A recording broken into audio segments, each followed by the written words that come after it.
आप लोगों का बाबा विश्वनाथ की ऑफिशियल यूट्यूब क्लास पर हार्दिक स्वागत है।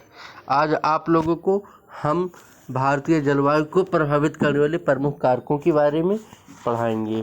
आइए हम देखते हैं भारतीय जलवायु को कौन कौन से प्रमुख कारक प्रभावित करते हैं। भारतीय जलवायु की प्रमुख विशेषता जलवायु की विविधता है। दिल्ली में दिसंबर तथा जनवरी माह में लोग गर्म ऊनी कपड़े पहनते हैं, किंतु मुंबई में इन महीनों में पंखे चलते हैं। मुंबई में पूरे वर्ष भर मौसम लगभग एक सा रहता है। दिल्ली में कभी वर्षा के लिए लोग तरसते हैं, किंतु बिहार में इतनी वर्षा होती है कि बाढ़ें आती हैं। कहीं वर्षा न होने से फसलों की बुआई नहीं हो पाती है, तो कहीं अत्यधिक वर्षा में बुआई नहीं हो पाती है। जलवायु में इतनी अधिक विविधता के कुछ कारक हैं जो भारतीय जलवायु को अत्यधिक प्रभावित करते हैं। ये कारक किस प्रकार हैं? पहला, स्थिति। आइए देखते हैं। भारत की स्थिति भारतीय जलवायु को काफ़ी प्रभावित करती है। उदाहरण के लिए भारत के उत्तर में हिमालय पर्वतमाला स्थित है। इसकी ऊंचाई इतनी अधिक है कि यह पर्वतमाला शीत ऋतु में उत्तर की ओर से आने वाली ठंडी तथा शुष्क पवनों को भारत में प्रवेश करने से रोकती है। इस कारण देश का तापमान अत्यधिक नहीं गिर पाता है और कठिन शीत से लोग बच जाते हैं। भारत के दक्षिण में हिंद महासागर है, जिसका विस्तार बंगाल की खाड़ी तथा अरब सागर के रूप में है। इस कारण इस क्षेत्र की जलवायु सम रहती है। हिंद महासागर के कारण आर्द्रता का अभाव नहीं रहता है। उच्चावच ऊंची हिमालय पर्वतमाला का विस्तार भारतीय जलवायु को अत्यधिक प्रभावित करती है। यह एक प्रभावशाली जल विभाजक है। वर्षा ऋतु में मेघालय, सिक्किम, असम, पश्चिमी बंगाल, बिहार आदि राज्यों में भारी वर्षा हिमालय पर्वत के कारण होती है। बंगाल की खाड़ी से उठने वाली आर्द्र मानसूनी पवनों को हिमालय अपने को पार नहीं करने देता, जिससे उल्लिखित राज्यों में भारी वर्षा हो जाती है। हिमालय पर्वतमाला के कारण उत्तरी भारत में उष्णकटिबंधीय जलवायु पाई जाती है।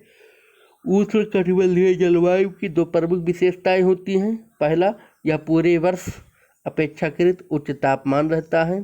दूसरा, शुष्क शीत ऋतु रहती है। आइए देखते हैं धरातलीय पवनी। नंबर 3, धरातलीय पवनी।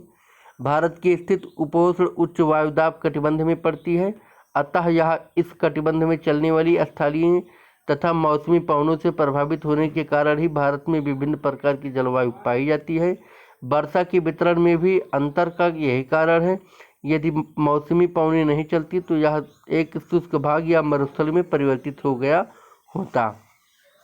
जब किसी क्षेत्र में वायु ऊपर से नीचे एकत्र होती है तो वहाँ वायुदाब में वृद्धि हो जाती है। ऐसे वायु के तापमान के कारण होता है। वायु जब गर्म हो जाती है तो नीचे की से ऊपर की ओर उठती है। स्थल जल्दी गर्म हो जाता है तथा जलभाग अपेक्षाकृत देर में गर्म होता है। अतः ग्रीष्म ऋतु के निकटवर्ती समुद्रों की अपेक्षा थल भाग शीघ्र गर्म हो जाता है। इस कारण थल भाग के आंतरिक क्षेत्रों में निम्न वायुदाब क्षेत्र विकसित हो जाता है।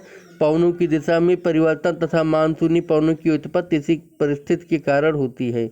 नंबर 4, ऊपरी जेट पवनें। आधुनिक ऋतु वैज्ञानिकों ने कुछ समय पहले ऊपरी जेट वायुधारकों की खोज की थी। अमेरिकी बम वर्षक विमान B-29 के नाम पर ही इन पवनों के नाम जेट पवनें पड़ा।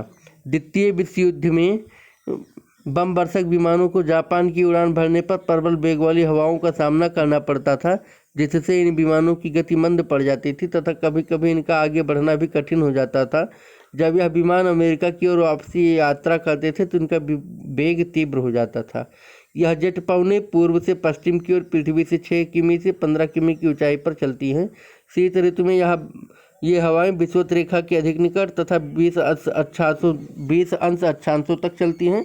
ग्रीष्म ऋतु की अपेक्षा शीत ऋतु में इनका वेग दोगुना हो जाता है। सामान्यतया इन हवाओं का वेग 500 किलोमीटर प्रति घंटा होता है। जैसे जैसे ये हवाएं ध्रुवों की ओर बढ़ती हैं, इनका वेग कम होता चला जाता है। जेट हवाएं सामान्यतः अक्षांश रेखाओं के समांतर बहती हैं। ऋतु वैज्ञानिकों का मानना है कि उत्तर भारत में मानसून के अचानक फटने का कारण यह जेट हवाएं हैं। इनका शीतलकारी प्रभाव देश के पूर्व से ही बादलों को बरसा देता है। वनों की कटाई, यह भी एक प्रमुख कारण है। वनों की कटाई भी, और इससे धरातल में विषमता की स्थिति उत्पन्न होती जा रही है और अब जहाँ पर अत्यधिक बरसात होती थी वहाँ पर बरसात भी कम हो रही है। अर्थात यह मौसम को एक प्रभावित करने वाला, जलवायु को प्रभावित करने वाला एक प्रमुख कारण वनों की कटाई भी है। और यह कहा जाता है कि भारत में वनों का औसत जो होना चाहिए वह भी अब इस समय विद्यमान नहीं है, जिससे भी यहाँ का जलवायु प्रभावित हो रहा है। अगली क्लास में आप लोगों को आगे पढ़ाया जाएगा भारत के प्राकृतिक प्रदेश। तब तक के लिए धन्यवाद।